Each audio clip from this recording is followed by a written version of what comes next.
One of the most boldly colored birds, red-winged blackbirds are quite abundant across North America, where they are a familiar sight atop cattails or telephone lines. In Canada, they are one of the first signs of spring. It's hard to mistake one of these birds. This is especially true with the males, who have a glossy black plumage that is set off by the red and yellow shoulder patches. Female birds look like a different species and can easily be mistaken for a large sparrow due to their heavily streaked plumage and brown overall color. The underbody of females are paler and they have a whitish eyebrow. Red-winged blackbirds are stocky with broad shoulders. They're roughly 3/4 the size of a common grackle. Their bill is slender and conical. The way males perch often gives them a humpback silhouette, and males typically sit with their tail flared a bit. Both sexes measure around 6.5 to 9 inches in length and weigh 1 to 3 ounces. Females are normally smaller than males. Their wingspan is roughly 12 to 16 inches. There are some subtle regional differences in these birds, with the most obvious variation being the bicolored blackbird of coastal California. This race shows no yellow border on the red shoulder patches.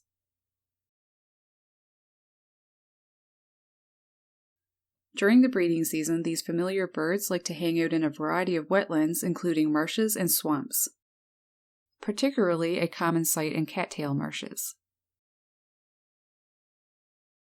They may also be found in drier areas like meadows, hayfields, and sometimes wooded areas along waterways.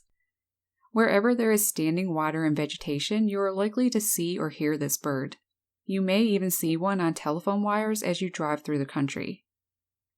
Over fall and winter, they are common in agricultural fields, pastures, and grasslands. Red-winged blackbirds range from Pacific coast to the Atlantic coast, from southern Alaska and central Canada south to Costa Rica, the Florida Keys, and the Bahamas. Throughout Canada, they breed in wetlands as far north as southern Yukon, northern Saskatchewan, central Manitoba, north-central Ontario, southern Quebec, and southwestern Newfoundland and Labrador. For the most part, these birds eat insects in the summer. They may probe at the bases of aquatic plants with their slender bills, prying them open to get at insects hidden inside. Over fall and winter, their diet changes to consuming more seeds, such as ragweed or cocklebur, also native sunflowers and waste grains. Corn and wheat is also consumed during this time. Backyard feeders are visited more often during migration, where they may eat seeds or mixed grains. Spreading these food items on the ground is a good way to attract them, as this is where they prefer to feed. For people not so welcoming of flocks of red-winged blackbirds, try getting them to stay in one part of the yard away from other bird feeders with an open flat feeder filled with cracked corn, grains, black oil, or hulled sunflower seeds.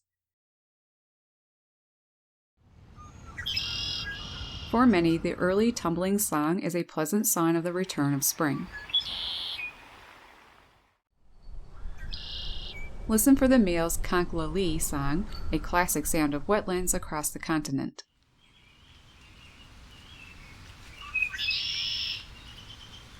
The short 1-second song starts off with a sharp note that changes to a musical trill. It's common to see males singing from a high perch while leaning forward, dropping their wings, and showing off their notable shoulder patches as they fluff them out. Females also sing a song. It's different, though, and is used in response to a singing male. It's described as a series of 3 to 5 short chit notes.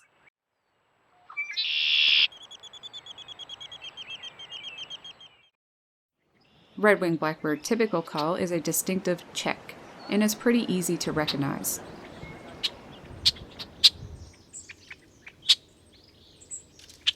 All year round, males and females use it, in flight, while feeding, when confronting rivals, and to raise an alarm. They also give a more intense alarm call, a fast scolding check, check, check. Wetlands across North America are where red-winged blackbirds breed. They nest in loose groups, partly because suitable marshy habitats are scarce. This bird is a polygynous species. A male mates with more than one female in a single breeding season. There can be as many as 15 females in one male's nesting territory. but more often there are around 5 females that put their nests into a male's area. Although the female tends to mate with the territory holder, many also mate with nearby males. Nest site is decided by the female, but the male may have some input. It is built in vertical chutes of marsh vegetation, shrubs, or trees, often near the ground or water surface in dense plant life such as cattails or sedges. Also nests in goldenrod, blackberry or willow, and alder trees in uplands. The nest is built by winding stringy plant material around several close upright stems, and weaving in a platform or coarse wet flora. More wet leaves and decayed wood is added around and over. The inside is plastered with mud to make a cup. Then it is lined with fine dry grasses.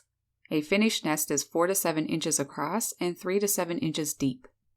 In the 30s, a naturalist who analyzed and picked a nest apart discovered that 34 strips of willow and 142 cattail leaves around 2 feet long were weaved together. 2 to 4 pale blue-green to gray with black or brown markings eggs are laid. Incubation is around 11 to 13 days and the nestling stage is 11 to 14 days. Female broods them alone. In the rare case that the female dies or disappears, the male can rear the brood. After fledging, young are fed by males but more so females for up to 2 weeks, and another 3 weeks off the territory. When males flash their scarlet patches, hunch their shoulders forward, and spread their tails, they are doing that for 2 reasons: to mark territory and warn other males, or to impress a mate. When in confrontations, males will either puff up or hide these shoulder patches, which is all dependent on how confident they feel. Birds that migrate for winter return to their breeding grounds to claim territories before females arrive. When it comes to defending an area, they not only confront other birds, but anything that dares to get too close, including people. A lot of a male's time, as much as a quarter of the day, is spent monitoring their territory and keeping intruders away. In fall and winter, red-winged blackbirds flock with other blackbirds and starlings, feeding on open ground and roosting in flocks of thousands or millions of birds. When observing a mixed flock of blackbirds, as a challenge, try spotting the overlooked subdued female red-winged blackbird. As I mentioned at the beginning of this video, red-winged blackbirds are quite abundant, but there has been a decline in population by over 30% throughout most of their range between 1966 and 2014, according to the North American Breeding Bird Survey. Partners in Flight estimates a global breeding population of 130 million, down from 190 million in 1974. Reading up on these birds has been interesting. Although I have never seen one in person yet, I've always enjoyed seeing pictures of them and I like their song. Since learning so much about them, it has inspired me to check out the cattail marshes here for them.